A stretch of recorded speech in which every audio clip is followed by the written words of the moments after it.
அன்பார்ந்த நேயர்களே, யார் இவர் நிகழ்ச்சிக்கு உங்களை வரவேற்பதில் மிக்க மகிழ்ச்சி அடைகிறேன். தெய்வம் என்னை நேசிக்கிறாரா என்ற கேள்வி அனைவருடைய மனதில் உண்டு. என்னுடைய கஷ்டங்களுக்கு தெய்வம்தான் காரணம் என்று தெய்வத்தை குற்றம் சாட்டுபவர்கள் அநேகர். தெய்வத்தை விட தெய்வம் கொடுக்கும் காரியங்களைத்தான் இன்று மனிதன் நேசிக்கின்றான். ஆனால் தன்னை ஆசீர்வதிக்கும் தெய்வத்தை நேசிக்க விருப்பமில்லை. நாம் எப்படிப்பட்டவர்களாய் இருந்தாலும் தெய்வம் நம்மை நேசிக்கிறார் என்று பரிசுத்த வேதாகமம் கூறுகிறது. தெய்வம் நம்மேல் இருக்கும் தமது அன்பை எப்படி வெளிப்படுத்தினார் என்பதையும், தெய்வத்தின் அன்பை அறிந்து பெற்றுக்கொள்வது எப்படி என்பதையும் பரிசுத்த வேதாகமத்திலிருந்து நமக்கு விளக்க வருகிறார் பாஸ்டர் டேவிட் பர்னபாஸ் அவர்கள். யார் இவர் நேயர்களுக்கு ஆண்டவராகிய இயேசு கிறிஸ்துவின் நாமத்திலே என்னுடைய அன்பான வாழ்த்துக்களை உங்களுக்கு நான் தெரிவித்துக் கொள்கிறேன். இந்த நாளிலும் உங்களை சந்திப்பதில் மிக்க மகிழ்ச்சி அடைகிறேன். இந்த நாளிலே தேவன் மனிதன் மேலே எவ்வளவாய் அன்பு வைத்தார் என்பதை பற்றி பரிசுத்த வேதாந்தத்தின் அடிப்படையிலே உங்களுக்கு நான் அதை எடுத்துக்காட்ட விரும்புகிறேன். மனிதனை தேவன் நேசிக்கிறார் என்பதை அநேகர் ஏற்றுக்கொள்வதில்லை. காரணம், இந்த பூமியில் இருக்கிற பலவிதமான வேதனைகளையும் கொடூரங்களையும் பார்க்கும் பொழுது தேவன் மனிதனை வெறுத்து விட்டார் அல்லது மனிதனுக்கு தீமை செய்து விட்டார், தேவன் மனிதனை நேசிக்கவே இல்லை என்ற முடிவுக்குள்ளாக வருகிறார்கள். ஒருவேளை உங்களுடைய வாழ்க்கையில கூட உங்களுக்கு ஏற்பட்ட கஷ்டங்களை நிமித்தமாக தேவன் உங்களை நேசிக்கவில்லை என்று சொல்லி நீ நினைத்து கொண்டிருக்கலாம். ஆனால் தேவன் மனிதனை நேசிக்கிறார் என்பதுதான் பரிசுத்த வேதாகமம் சொல்லுகிற மிகவும் முக்கியமான ஒரு உண்மையாக காணப்படுகிறது. 1 யோவான் 4வது அதிகாரம் 19வது வசனத்தில் இப்படியாக யோவான் எழுதுகிறார். யோவானை பற்றி சொல்ல வேண்டுமானால், யோவான் ஆண்டவராகிய இயேசு கிறிஸ்துவின் சீஷனாக இருந்தார். அது மட்டுமல்ல, இயேசுவின் மார்பிலே சாய்ந்து கொண்டிருந்த அன்பான சீஷன் என்றும் பரிசுத்த வேதாகமம் சொல்லுகிறது. ஆம், இயேசு கிறிஸ்துவின் அன்பை பற்றி அதிகமாக எழுதின மனிதன்தான் இந்த யோவானாக இருக்கிறார். அவர் இப்படியாக சொல்லுகிறார். 1 யோவான் 4வது அதிகாரம் 19வது வசனத்தை சொல்லுகிறேன், வாசிக்கிறேன், கவனிங்கள். அவர் முந்தி நம்மிடத்தில் அன்பு கூர்ந்தபடியால் நாமும் அவரிடத்தில் அன்பு கூறுகிறோம் என்று சொல்லி தேவனுடைய பிள்ளைகளாய் இருக்கிற அவருடைய சபைக்கு அதை எழுதுகிறார். தேவன் முந்தி அன்பு கூர்ந்தார், அப்படியானால் இப்பொழுது அன்பு கூறவில்லையா என்று சொல்லி நாம் நினைப்பதற்கில்லை. அவர் முன்பு இருந்தே அவர் நம்மிலே அன்பு வைத்தவராக இருக்கிறார். வேறொரு இடத்திலே வேதம் சொல்லுகிறது, அவர் அநாதி சிநேகத்தினாலே நம்மை சிநேகித்தார் என்றும். அதாவது முன்பு எப்படி சிநேகித்தாரோ அதே போலதான் ஆண்டவர் இன்றைக்கும் மனிதனை நேசிக்கிறவராக இருக்கிறார். அவருடைய அன்பு நேற்றும் இன்றும் என்றும் மாறாததாகவே இருக்கிறது என்றும் வேதம் சொல்கிறது. அவர் முன்பு நம்மிடத்தில் அன்பு கூர்ந்தார், அதாவது நாம் அவரிடத்திலே அன்பு கூறுவதற்கு முன்பதாக அவர் நம்மிடத்திலே அன்பு கூர்ந்தாராம். இது மிக முக்கியமான ஒரு காரியம். எப்படி என்று சொல்லி நீங்கள் கேட்கலாம். அதையும் நான் உங்களுக்கு சொல்ல விரும்புகிறேன். ரோமர் 5வது அதிகாரம் 8வது வசனத்திலே அப்போஸ்தலனாகிய பவுல் இப்படியாக சொல்லுகிறார். தேவன் நம்மிடத்திலே எப்பொழுது அன்பாய் இருந்தாராம்? அந்த வசனத்திலே வாசிக்கும் பொழுது இப்படியாக வாசிக்கிறோம், நாம் பாவிகளாய் இருக்கையில் கிறிஸ்து நமக்காக மரித்ததினாலே தேவன் நம்மேல் வைத்த தமது அன்பை விளங்க பண்ணினார் என்று சொல்லப்பட்டிருக்கிறது. நல்ல மனுஷனுக்காக ஒருவன் மரிக்க துணிவான், ஆனால் பாவிகளாய் இருக்கும் பொழுது யாராவது நமக்காக மரிப்பார்களா? நாம் மோசமானவர்களாய் இருக்கும் பொழுது யாராவது நமக்காக ஜீவனை கொடுப்பார்களா என்று சொன்னால் நிச்சயமாக இல்லை. நண்பனுக்காக கூட ஜீவனை கொடுப்பது கடினமான ஒரு காரியம். ஆனால் நம்மை படைத்த தெய்வம் நம்மிலே அன்பு வைத்ததினாலே நாம் அவருக்கு விரோதமாய் பாவம் செய்த பொழுது, அவருக்கு எதிராக நான் சென்ற பொழுது, அவருக்கு நான் கீழ்ப்படிய மறுத்த போது என்னிடத்திலே அவர் அன்பு வைத்தார், நமக்காக தம்முடைய ஜீவனை கொடுத்தார். இப்படியாக அவர் நம்மிடத்திலே அன்பு வைத்தார் என்று சொல்லி பரிசுத்த வேதாகமம் சொல்கிறது. பிரியமானவர்களே, தேவனுடைய படைப்பை கூட நாம் நோக்கி பார்க்கும் பொழுது தேவன் மனிதன் மேலே எவ்வளவாய் அன்பு வைத்தார் என்பதை புரிந்து கொள்ள முடியும். இந்த பூமியிலே நாம் காண்கிற எல்லா காரியங்களையும் ஏன் இந்த பூமி முழுவதையுமே தேவன் தம்முடைய வார்த்தையினாலே உண்டாக்கினார். ஆனால் மனிதனை மட்டும் தமது சாயலிலே உண்டாக்கினாராம், தமது ரூபத்தின்படியே உண்டாக்கினாராம், தம்முடைய குணாதிசயங்களை மனிதனோடு கூட பகிர்ந்து கொண்டாராம். அது மட்டுமல்ல, தன்னை போல அவனும் ஆளுகிறவனாக இருக்க வேண்டும் என்பதற்காக இந்த அழகான உலகத்தை உண்டாக்கி அவன் கையிலே அவர் கொடுத்து ஆண்டுகொள் என்றும் சொன்னாராம். இப்படியாக மனிதனை அவர் தன்னை போல உண்டாக்கி தன்னுடைய குணாதிசயத்தை அவனோடு கூட பகிர்ந்து கொண்டு தன்னுடைய ஆளுமையையும் அவனோடு கூட பகிர்ந்து கொண்டார். அவனை நேசித்தபடினாலே மனிதனும் தன்னை நேசிக்க வேண்டும் என்று சொல்லி அந்த தெய்வம் எதிர்பார்த்தார். ஆனால் மனிதனோ தெய்வத்தை நேசிக்கவில்லை. தேவன் உண்டாக்கினவைகளை அவன் நேசித்தான். ஆனால் மனிதனோ தேவனை நேசிக்க மறுத்துவிட்டான். காரணம் என்ன என்று சொன்னான், தேவன் மேலே வைத்த அன்பை காட்டிலும் தேவன் படைத்தவைகள் மேலே அன்பு வைத்தான். இன்றைக்கும் மனிதன் எப்படி ஓடிக்கொண்டிருக்கிறான் என்று சொன்னான், தெய்வத்தை தேடுகிறான் என்பது உண்மைதான், கோயிலுக்கு போகிறான் என்பது உண்மைதான், தெய்வத்துக்கு அநேக பரிகாரங்கள் செய்கிறான் என்பது உண்மைதான். ஆனால் தெய்வத்தினிடத்திலே மனிதனுக்கு அன்பு உண்டா என்று சொன்னால், தெய்வத்தின் மேல் அவனுக்கு இருக்கிற அன்பை காட்டிலும் தெய்வம் கொடுக்கிற ஆசீர்வாதத்தின் மேலே அவனுக்கு அன்பு அதிகம். மண்ணையும் பொன்னையும் பெண்ணையும் நேசிக்கிறவனாக மனிதன் இருக்கிறான். தெய்வம் தன்னை ஆசீர்வதிக்க வேண்டும், அதற்காக சில காரியங்களை தெய்வத்துக்கென்று அவன் செய்கிறவனாக காணப்படுகிறான். ஆனால் தெய்வத்தினிடத்திலே தன் அன்பை மனிதன் காட்டுவதில்லை என்பதுதான் உண்மையான ஒரு காரியம். இதை விளக்கும்படியாக ஆண்டவர் இந்த பூமியில் இருந்த பொழுது ஒரு அழகான கதையை, உவமையை பரிசுத்த வேதாகமத்திலே சொல்லி இருக்கிறார். லூக்கா 15வது அதிகாரத்திலே ஆண்டவர் அந்த உவமையை சொன்னார். இந்த உவமையிலே 2 காரியங்களை அவர் வெளிப்படுத்துகிறார். ஒன்று, தேவனுடைய அன்பு எப்படிப்பட்டதா இருக்கிறது என்பதை அந்த கதையிலே, அந்த உவமையிலே அவர் விளக்குகிறார். அதே நேரத்திலே மனிதனுடைய அன்பு எப்படிப்பட்டதா இருக்கிறது என்பதையும் அவர் அழகாக விளக்குகிறவராக இருக்கிறார். ஒருவேளை இந்த கதையை நீங்கள் ஏற்கனவே கேள்விப்பட்டிருக்கலாம், ஆனால் நன்றாக கவனிங்கள். இந்த கதையினுடைய உண்மையான சாராம்சத்தை நாம் புரிந்து கொள்ள வேண்டும். இந்த கதையை நாம் கவனமாய் கவனிப்போமானால் அப்படியே நம்மை அந்த இடத்திலே நாம் பார்க்க முடியும். நாம் அப்படிப்பட்டவர்களா இருக்கிறோமா? தேவனை விட்டு விலகினவர்களா இருக்கிறோமா? தேவனிடத்தில் அன்பு வைத்திருக்கிறோம் என்று சொல்லி நம்மையே நேசிக்கிறவர்களா இருக்கிறோமா? அல்லது உண்மையாகவே தெய்வத்தை நேசிக்கிறோமா என்பதை நாம் கவனித்தாக வேண்டும். தேவனுடைய அன்பு எப்படிப்பட்டது என்பதையும் நாம் இந்த பூமியில் இருக்கும் பொழுதே புரிந்து கொள்வோமானால் அவரை நேசிப்போம். அவரை நேசிப்போமானால் அவருடைய உண்மையான ஆசீர்வாதத்தை நம்முடைய வாழ்க்கையிலே நம்மால் அனுபவிக்க முடியும் என்பதுதான் உண்மையாயிருக்கிறது. லூக்கா 15வது அதிகாரத்தை எடுத்துக்கொள்வோமானால் ஆண்டவர் ஒரு மனிதனுக்கு 2 குமாரர்கள் இருந்தார் என்று சொல்லி விளக்குகிறார். அதிலே ஒருவன் இளையவனாயிருக்கிறவன் வாலிபனாய் ஆன பின்பு தன் தகப்பனை நன்றாய் அறிந்திருந்த காலத்திலே, நல்ல புத்தியோடு கூட யோசிக்க கூடிய வயதிலே அவன் தகப்பனை பார்த்து கேட்கிறான், தகப்பனே, எனக்கு சேர வேண்டிய என்னுடைய ஆஸ்தியை பிரித்து எனக்கு தாரும். நான் என்னுடைய இஷ்டப்படி வாழப்போகிறேன், என் நண்பர்களோடு கூட நான் சந்தோஷமா இருக்க வேண்டும் என்று சொல்லி தன் ஆஸ்தியை பிரித்து வாங்கி கொண்டு தூர தேசத்துக்கு போனான் என்று சொல்லி வாசிக்கிறோம். எதற்காய் தூர தேசத்துக்கு போகிறான்? தன் இஷ்டப்படி வாழுவதற்காக. தகப்பனுடைய கட்டுப்பாட்டிலே இருக்க அவனுக்கு விருப்பமில்லை. தகப்பனுடைய அன்பை அறிந்தவனா? ஆம், அறிந்தவன் தான். அவன் கையில எடுத்துக்கொண்டு போகிறானே அந்த சொத்துக்கள் எல்லாம் யாருடையது? அந்த சம்பத்து யாருடையது என்று சொன்னான்? அந்த தகப்பனுடையது தான். ஒருவேளை இவர்களுக்காக சம்பாதித்த சம்பத்துக்கள் தான். ஆனால் அதையெல்லாம் எடுத்துக்கொண்டு தூர தேசத்திற்கு போய் துன்மார்க்கமாய் வாழ்ந்து எல்லாவற்றையும் அழித்து போட்டான் என்று சொல்லி வேதம் சொல்லுகிறது. பிரியமானே, நம்முடைய வாழ்க்கை அநேக நேரத்தில் இப்படித்தான் இருக்கிறது.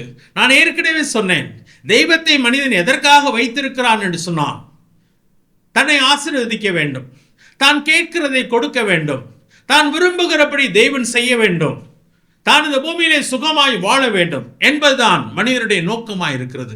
தெய்வத்தை அவன் நேசிக்கிறானா என்று சொன்னால் இல்லை என்பதுதான் உண்மையான ஒரு காரியம். உண்மையான அன்பு என்ன செய்யும் என்று சொன்னால் கீழ்ப்படியும்.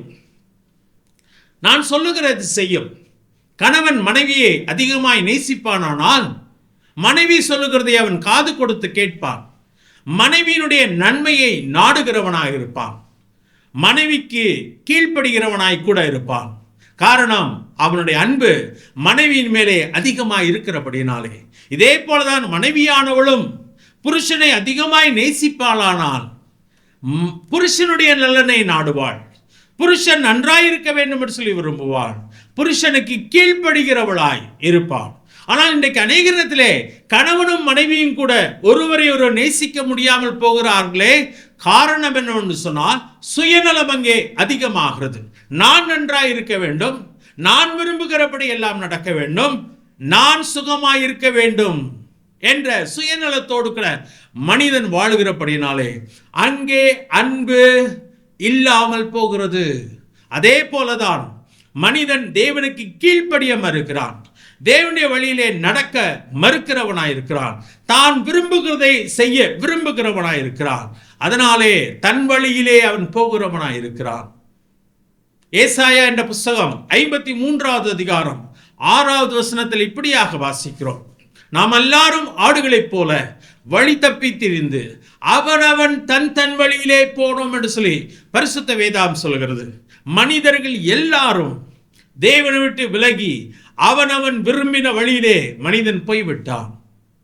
ஆண்டவர் மனிதனை பார்த்து சொல்லும் பொழுது, நன்மை செய்கிறவன் இல்லை, ஒருவனாகிலும் இல்லை, எல்லாரும் பாவம் செய்து ஏகமாய் கெட்டு போனார்கள் என்று சொல்கிறார்.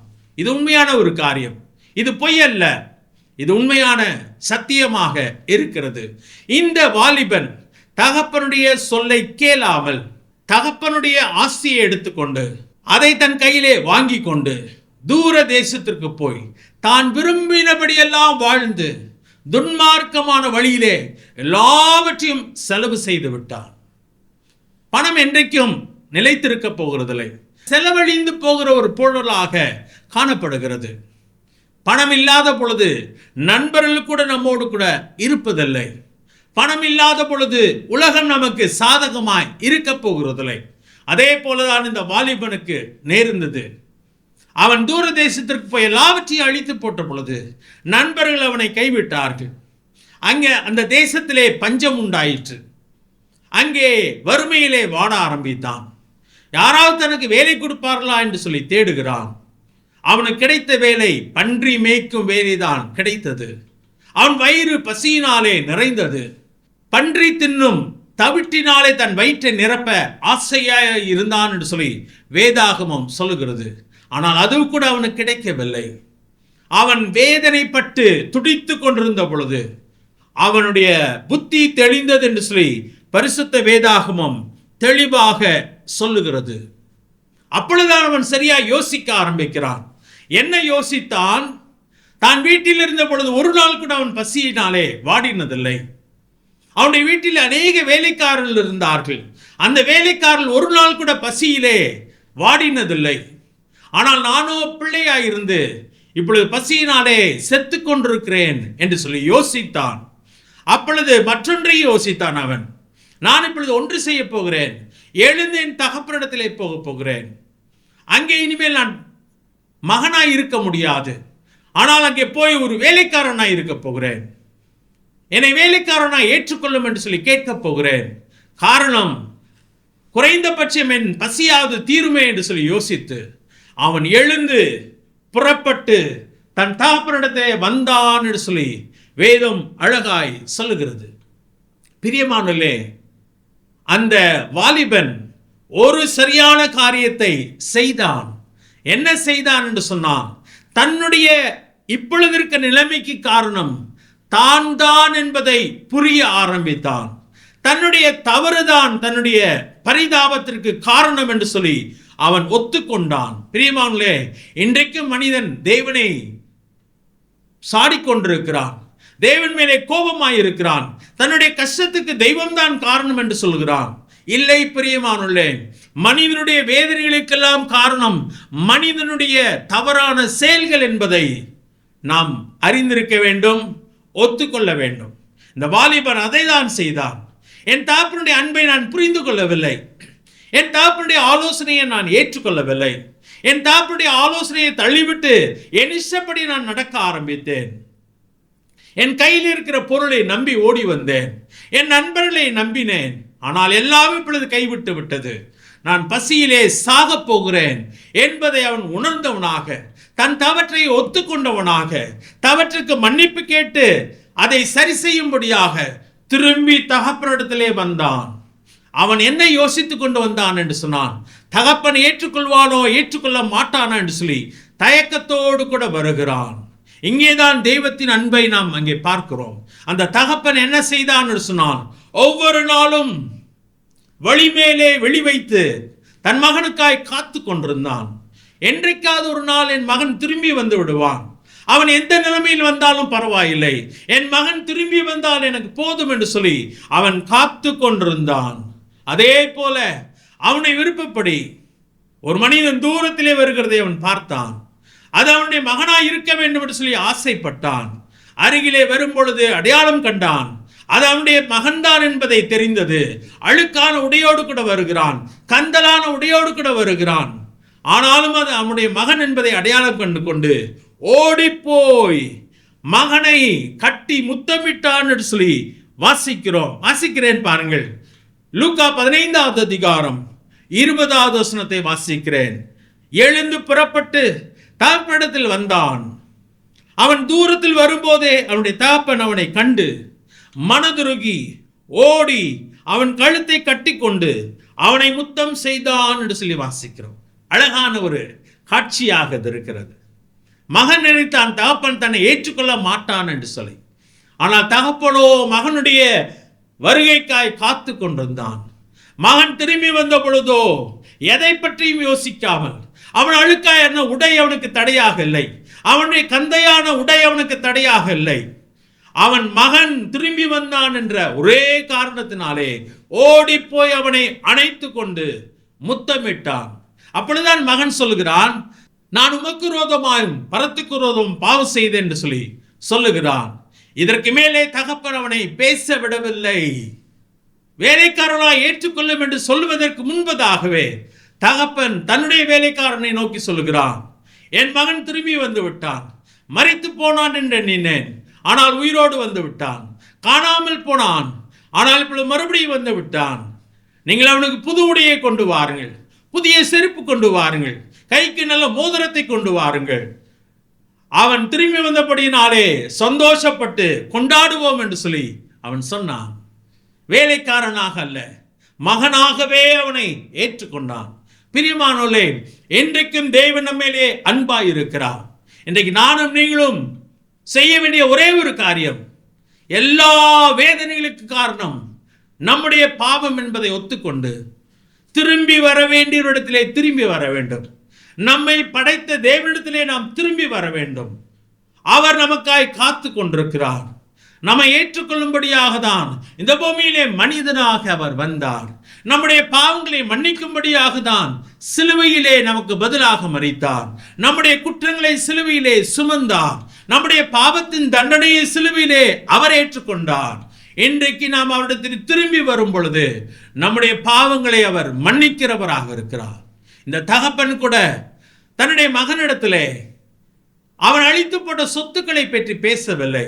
ஏதாவது மீதி இருக்கா என்று சொல்லி கேட்கவும் இல்லை. அவனுக்கு ஒரே ஒரு சந்தோஷம், என் மகன் திரும்பி வந்தான், அது எனக்கு போதும் என்று சொல்லி ஏற்றுக்கொண்டான். அதே போலதான் ஆண்டவர் நான் நீங்களும் செய்த தவறுகளை பற்றி பேச போகிறதில்லை. அவர் சொல்லுகிறார், அவர்கள் தங்களை தவற்றை உணர்ந்து திரும்பி வந்தார், நான் அவர்களை ஏற்றுக்கொள்வேன் என்று சொல்லுகிறார். அழகான ஒரு கதையாக, உவமையாக இது இருக்கிறது. இது கற்பனையை போல தோன்றினாலும் இதுதான் பிரியமானே உண்மையானதாக இருக்கிறது. இன்றைக்கு மனிதன் செய்ய வேண்டிய ஒரே ஒரு காரியம், அவரிடத்தில் திரும்பி வர வேண்டும். மனிதன் இன்றைக்கும் தெய்வத்தின் அன்பை புரிந்து கொள்ளாதவனாய் இருக்கிறான். ஆண்டவர் இந்த உலகத்தை மட்டுமல்ல, அழகான பரலோகத்தையும் நமக்காக உண்டாக்கி வைத்திருக்கிறார். அழித்து போட்டவர்களை பற்றி அவர் பேச போகிறதில்லை. ஆனால் அவர் நமக்காய் உண்டாக்கி வைத்திருக்கிற பெரிய ஆசீர்வாதங்களை பற்றி பரிசுத்த வேதாகமும் நமக்காய் பேசுகிறது. ஆம், உங்களுக்கு உண்மையான தேவனுடைய ஆசீர்வாதம் வேண்டுமானால் நீங்கள் அவரிடத்திலே திரும்பி வாருங்கள். அவர் உங்களுக்காய் ஆயத்தம் பண்ணின எல்லா ஆசீர்வாதங்களையும் உங்களுக்காகவும் எனக்காகவும் வைத்திருக்கிறார். இந்த காரியங்களை பற்றி யோசித்து பாருங்கள். தெய்வம் உங்கள் மேல் அன்பாயிருக்கிறார் என்பதை புரிந்து கொள்ளுங்கள். எல்லா வேதனைகளுக்கு காரணம் நம்முடைய தவறு என்பதை ஒத்துக்கொள்ளுங்கள். அவரிடத்தில் நீங்கள் திரும்பி வாருங்கள். அவர் உங்களை உள்ளபடி உங்களை ஏற்றுக்கொள்வார். இந்த காரியங்களை குறித்து யோசித்து பார்த்து நலமான காரியத்தை நீங்கள் தெரிந்து கொள்ளுங்கள். கர்த்தர் தாமே உங்களை ஆசீர்வதிப்பாராக. ஆமென்.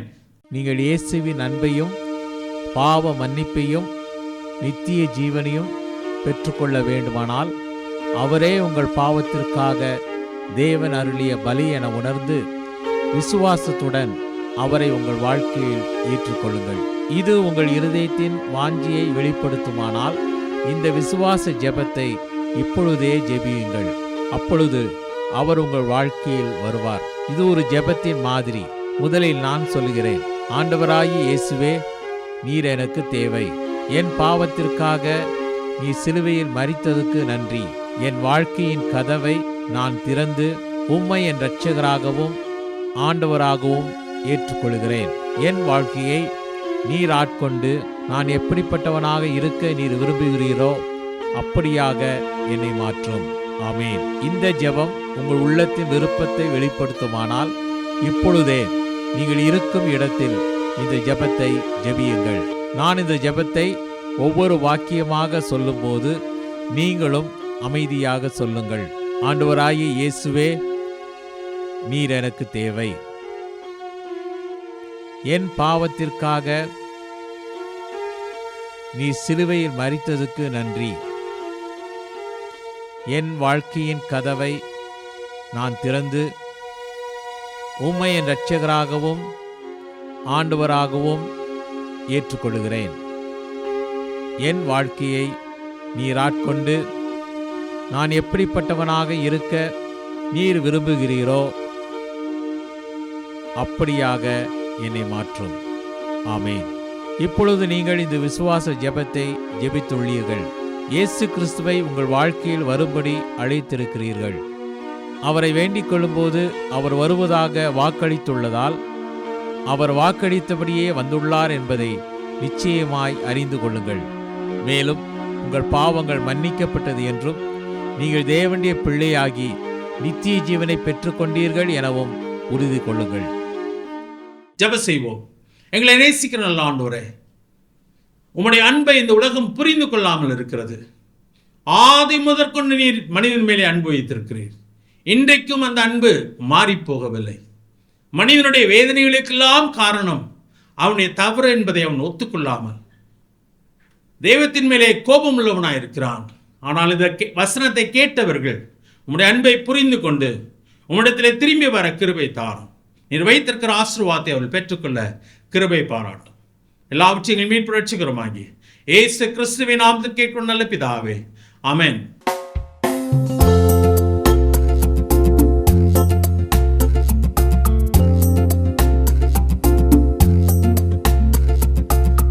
மகனே மகளே ஓடிவா, மன்னன் இயேசுவை நாடிவா.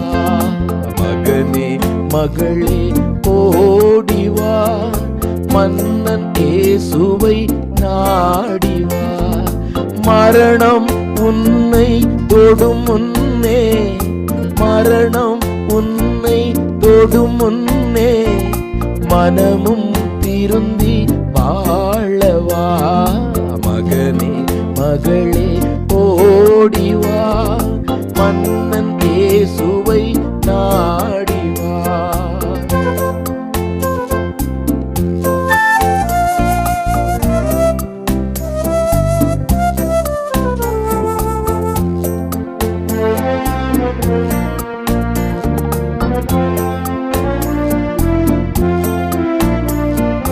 வானமும் பூமியும் அழிந்துவிடும், வாழ்வும் ஒரு நாள் முடிந்துவிடும். வானமும் பூமியும் அழிந்துவிடும், வாழ்வும் ஒரு நாள் முடிந்துவிடும்.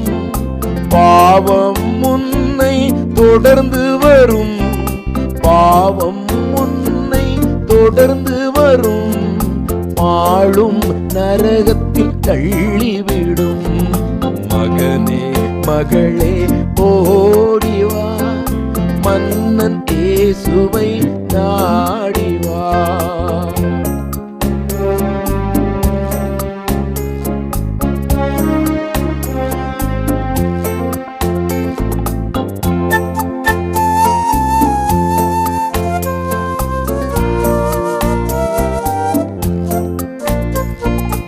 உடலை மரணம் சாய்த்துவிடும், உயிரோ போகும் தேவனிடம்.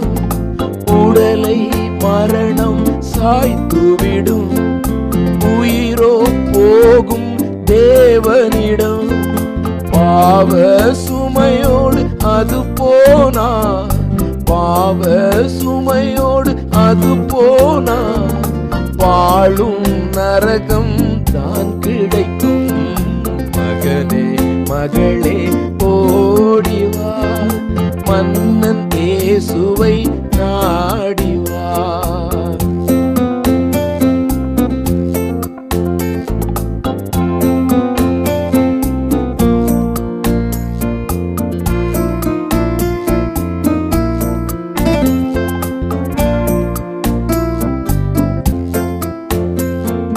பாவத்தின் சாபம் நீங்கிடவே, பரலோக வாழ்வில் மகிழ்ந்திடவே. பாவத்தின் சாபம் நீங்கிடவே, பரலோக வாழ்வில் மகிழ்ந்திடவே. பாடுகள் கொண்ட இயேசுவையே, பாடுகள் கொண்ட இயேசுவையே பற்றிக் கொள்வாய் இப்பொழுதே. மகனே மகளே ஓடிவா, மன்னன் இயேசுவை நாடிவா. மகனே மகளே ஓடிவா, மன்னன் இயேசுவை நாடிவா. நாம் அவரிடத்தில் அன்பு கூறாமல் இருந்த போதே தெய்வம் நம்மை நேசித்தார் என்றும், நாம் அவரிடத்தில் திரும்பி வரும்போது நம்மை நாம் இருக்கிறபடியே ஏற்றுக்கொள்கிறார் என்றும் கேட்டோம். இயேசு கிறிஸ்து நம்மை நேசித்தபடியால் பாவத்திலிருந்தும் அதன் தண்டனையிலிருந்தும் நம்மை விடுவிக்கவே தெய்வமாயிருந்த அவர் இந்த உலகில் மனிதனாக வந்து நம்முடைய பாவத்தை தன் மீது ஏற்றுக்கொண்டு நமக்கு பதிலாக சிலுவையில் இரத்தம் சிந்தி மரித்தார். மரித்த இயேசு கிறிஸ்து அடக்கம் பண்ணப்பட்டு 3ஆம் நாள் உயிருடன் எழுந்தார். உங்களுடைய தவறுகளை இயேசு கிறிஸ்துவிடம் சொல்லி அவர் உங்களுக்காக மரித்தார் என்று நம்பி அவரை உங்கள் வாழ்க்கையில் ஏற்றுக்கொண்டு உங்கள் வாழ்க்கையை அவருடைய கரத்தில் ஒப்பு கொடுக்கும் போது உங்கள் பாவத்தை மன்னித்து பாவத்திலிருந்தும் அதன் தண்டனையிலிருந்தும் உங்களை விடுவித்து உங்களை தன்னுடைய பிள்ளையாக மாற்றி தெய்வத்தின் அன்பை அறிந்து கொள்ள செய்வார்.